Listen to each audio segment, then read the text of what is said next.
the long hunt for Noah's Ark takes a sudden turn when a 4,000-year-old clay tablet is discovered. For centuries, the Ark of the Covenant has remained one of the most enigmatic artifacts in human history.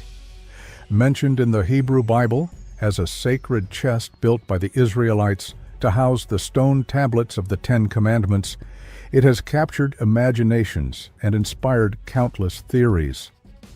Some see it as a vessel of divine power, others as a lost relic shrouded in myth.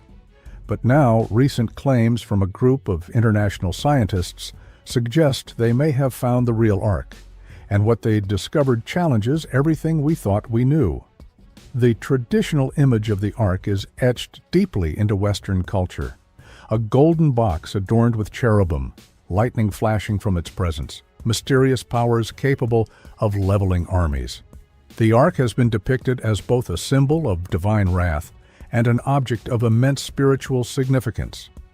But while the descriptions are vivid in the biblical accounts, physical evidence of its existence has remained elusive. Countless expeditions have searched for it across continents, from the Temple Mount in Jerusalem to the mountains of Ethiopia and beyond. But every lead seemed to end in speculation, dead ends, or unprovable claims. What makes this new discovery so compelling is not just its physicality, but its context. Unearthed in a remote site previously thought to hold little archaeological value, the object in question was found in a subterranean chamber, sealed for thousands of years. Covered in layers of sediment, it was initially mistaken for a ceremonial chest or religious container of local origin. But carbon dating, stylistic analysis, and inscriptions found nearby suggest it dates to the correct historical period, the Late Bronze Age, and could plausibly align with the timeline described in biblical narratives. But here's where things get really unexpected. Unlike the gleaming golden chest described in the Book of Exodus, this artifact is far more modest in appearance. It's constructed primarily from acacia wood, consistent with biblical instructions, but without the heavy gold overlays or cherubic figures so often imagined. Instead, it's lined with a thin layer of copper, a detail absent from most traditional interpretations. Why would such a sacred object use copper instead of gold? That question baffled the research team until they conducted a series of tests and found that the copper lining, combined with a unique set of mineral deposits in the surrounding stone, could have created natural electrical currents. This led to a stunning hypothesis. The Ark may have functioned not just as a religious symbol, but as a primitive electrical device.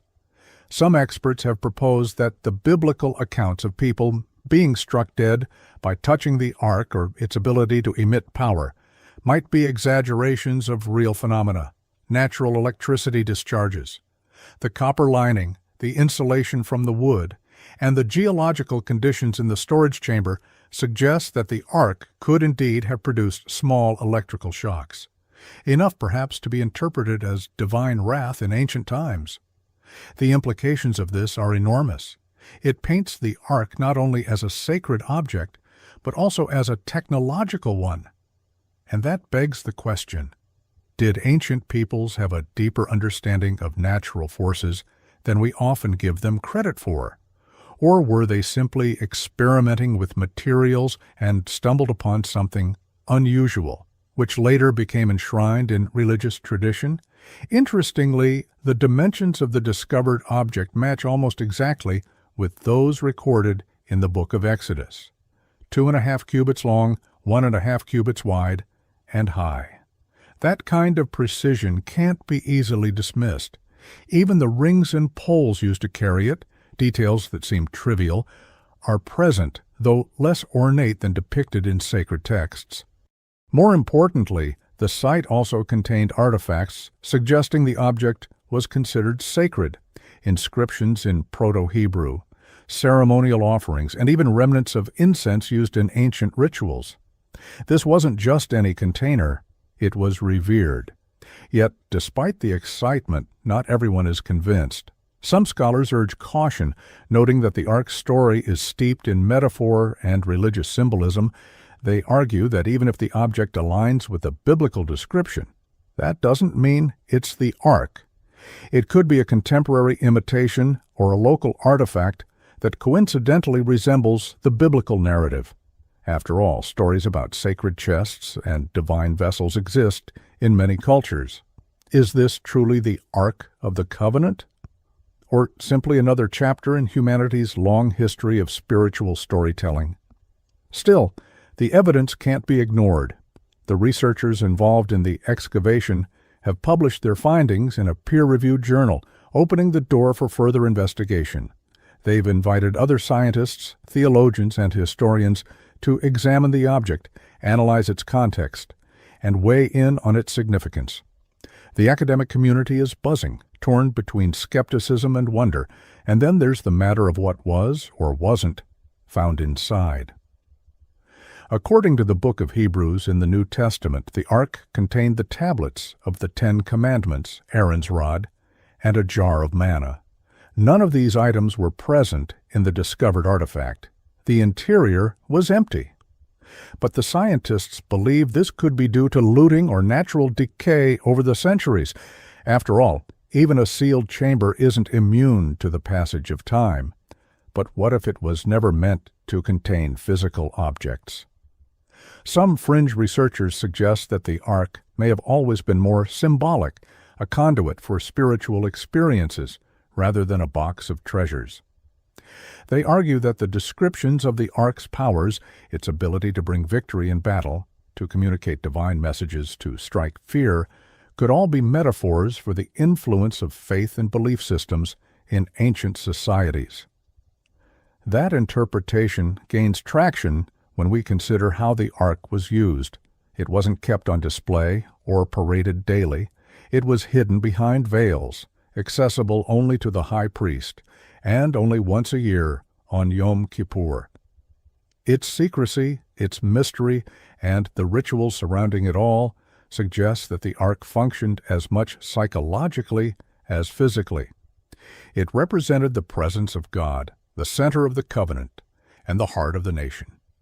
Now imagine being one of the first people to set eyes on this rediscovered object, the air thick with dust and reverence, the silence of the chamber echoing with the weight of history. The box, plain yet powerful, sits silently, as if waiting for someone to remember what it once meant. And maybe that's the real mystery. Maybe the ark was never about power or miracles or divine lightning. Maybe it was always about meaning, the human need to connect with something greater, to believe in something sacred. As word of the discovery spreads, reactions begin pouring in from all corners of the world. Religious leaders express cautious interest, aware of how delicate such a revelation could be. For some, it confirms deeply held beliefs. For others, it threatens to unravel traditional interpretations. Meanwhile, archaeologists and historians debate the implications. Was this really the ark, or just an artifact that coincidentally fits the biblical description? The team behind the find remains measured in their claims. They avoid sensational language, careful not to make declarations beyond what the evidence supports. But they do acknowledge the gravity of their work. If this artifact is not the ark itself, it still marks an extraordinary discovery, a rare glimpse into the religious practices and craftsmanship of a people who lived over 3,000 years ago. What further complicates the situation is the location of the find. While the exact site is being kept confidential to protect it from looters and extremists, rumors suggest it's not in Jerusalem, Ethiopia, or Egypt, but in a part of the Sinai Peninsula long thought to be archaeologically exhausted. This challenges prevailing assumptions about where the Israelites traveled during the Exodus and suggests that we might need to reevaluate ancient migration routes and settlement patterns. If the ark, or something like it, was stored here, then what other secrets might the region be hiding? Some scholars have pointed out an intriguing connection between the dimensions of the discovered object and other sacred architecture. The proportions match not only the biblical description of the ark, but also align closely with sacred measurements used in Mesopotamian temples and Egyptian ceremonial objects. This raises the possibility that the ark's design was influenced by neighboring cultures and that its religious significance may have evolved over time. Perhaps it began as a regional cultic object and later took on deeper, nationalistic or theological meaning as stories were passed down and edited into sacred scripture. But that leads to an even more provocative question. If the Ark of the Covenant, as described in the Bible, is based on a real artifact, could other miraculous objects also have historical roots? Could the staff of Moses, the holy anointing oil, or even the fabled menorah from the Second Temple be similarly grounded in reality, ritual tools whose origins were transformed into legend over the centuries? The discovery also brings new energy to old debates about biblical historicity. Was the Exodus a literal event? Were the Israelites a distinct people group wandering through the desert? Or were they a cultural offshoot of Canaanite society that developed their own traditions over time?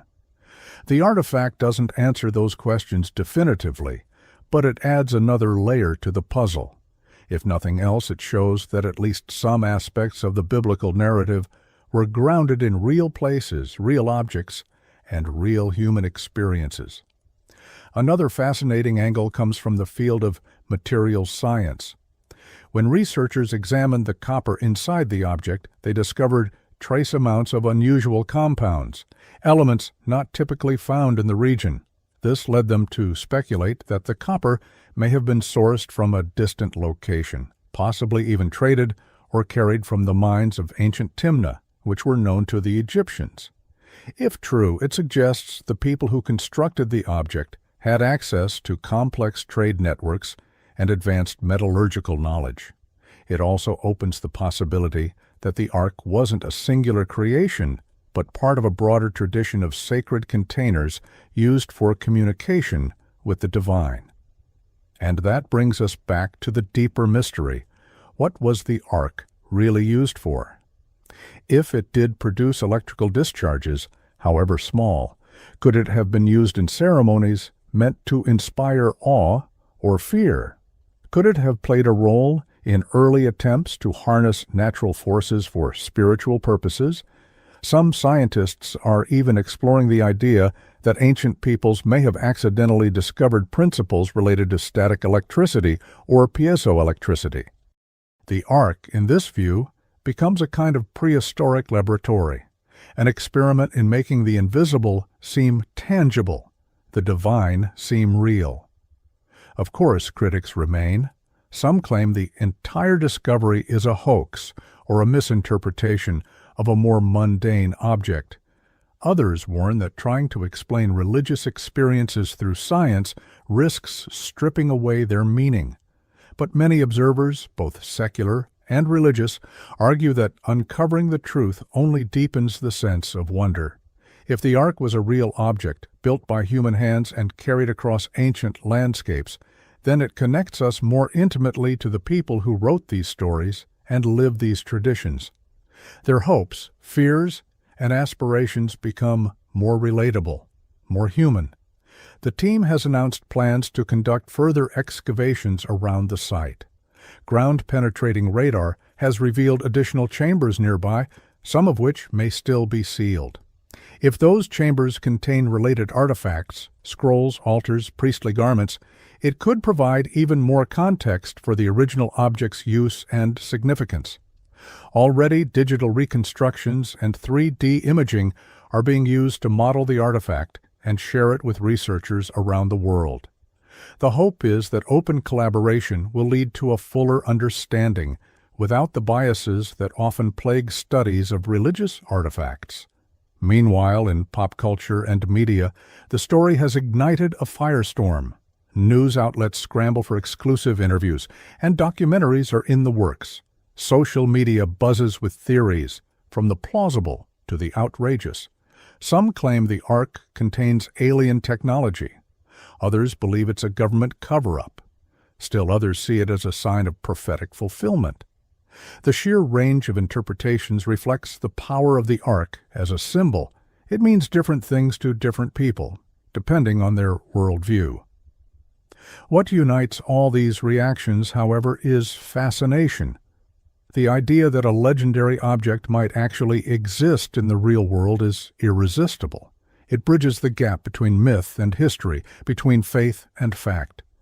And it reminds us that sometimes the most incredible stories are rooted in grains of truth that survived the centuries, waiting to be rediscovered.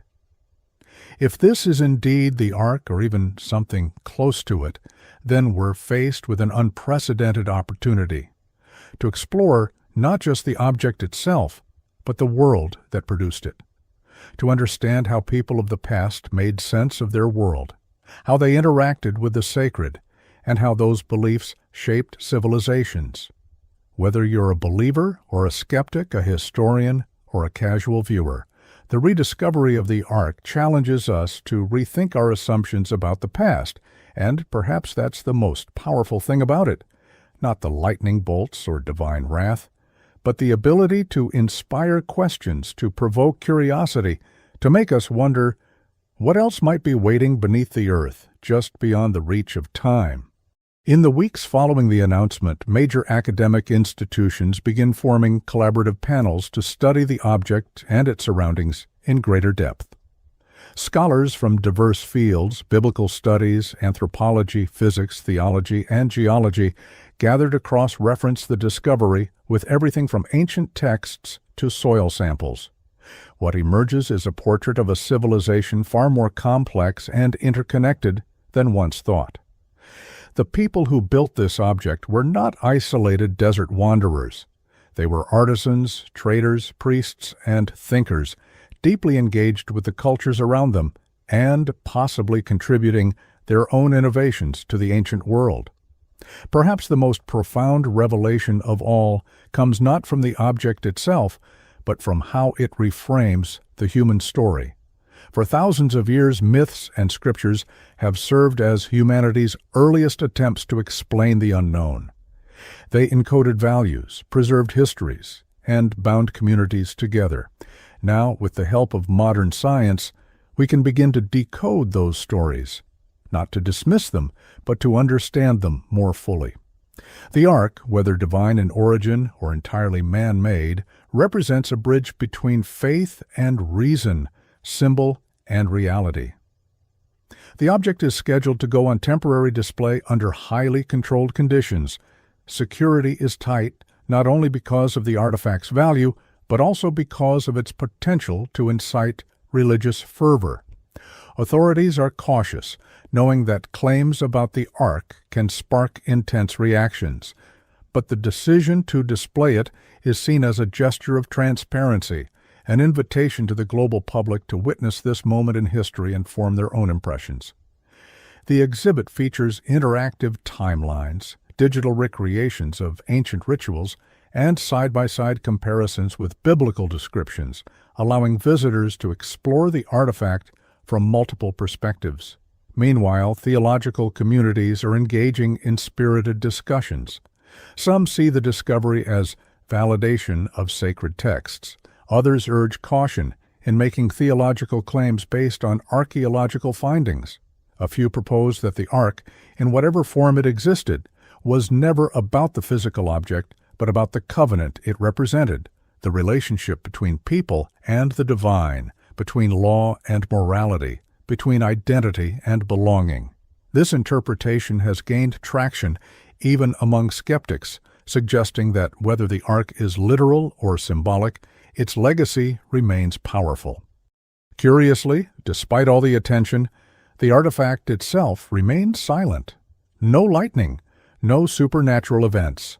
Just an ancient container, remarkable for its craftsmanship and context, but not magical in the cinematic sense, and yet, standing before it, even the most hardened scientists admit to feeling something strange.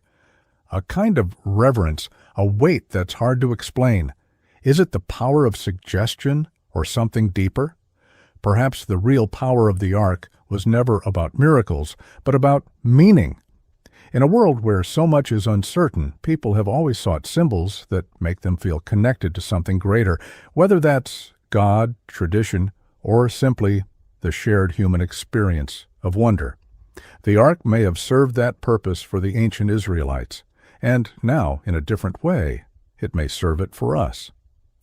The media buzz eventually quiets down, but the work continues. Excavations expand across the region.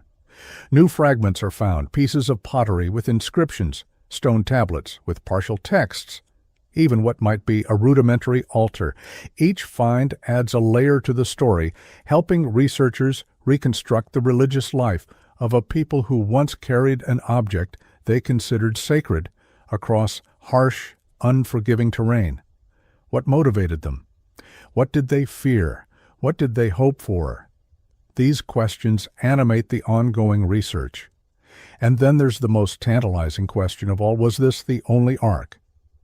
Some suggest that there may have been multiple sacred chests, each serving a unique purpose in different locations. Others argue that the ark was a one-of-a-kind object that inspired countless imitations. If that's the case, then what we found might be a prototype, or a successor, or even a replica. But in the end, does it matter? The real significance lies not in proving the object's authenticity beyond all doubt, but in exploring its impact, how it reshaped ancient societies, how it continues to spark debate, inspire curiosity, and connect the ancient world with the modern one. Whether we are looking at the original ark, a forgotten relic, or a brilliant forgery, the fact remains: it has reignited our desire to understand who we are, where we come from, and what we believe in. As the research progresses, one thing becomes clear. The Ark of the Covenant, whatever its true origin, was never just about the object. It was about a journey of a people through the wilderness, a journey of civilization through time, and now a journey of discovery through history, science, and belief. It challenges us to look beyond the surface, to question assumptions, and to remain open to the unexpected. Because sometimes the greatest revelations don't come from flashes of divine power or dramatic miracles. They come quietly, in the stillness of ancient chambers, in the whisper of unearthed relics, in the slow, careful work of those determined to understand. And maybe that's the Ark's final lesson, that the pursuit of truth, like the object itself, is sacred.